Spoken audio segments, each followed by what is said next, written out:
exercise नगर्ने मान्छेलाई त नि गाह्रो पर्छ यसलाई भन्दो रहेछ डम्बेल बार किट्स यस्तो गर्ने यस्तो अब तपाईहरुले जत्रो डम्बेल लाएर पनि तपाईहरुले यस्तो बनाउन सक्नुहुन्छ गाइसहरु हैन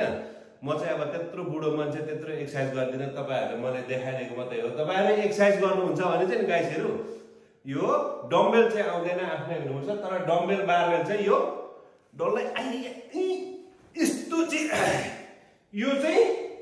तपाईहरुले यो डल्लै चाहिँ आउँछ है गाइसहरु लिनु मन लाग्ने ओरेन्ज कलरमा छ मेमोरियल डे को लागि इन्डिपेन्डेन्स डे को लागि धमाधम सेलमा छ गाइसहरु लिन मन लाग्ने तपाईहरुले यो भन्दा ठुलो पनि लाएर ढिक्यौं गर्न सक्नुहुन्छ म चाहिँ सक्दिन त्यो भएर मेरो चाहिँ एउटा सानो एउटा थोत्रे जिम छ त्यसमै नै मैले तपाईहरुलाई देखाइदिन्छु गाइसहरु यदि लिन मन लाग्यो भने ओरेन्ज कलर थिचेर लिनुहोस् है गाइस थ्यांक यू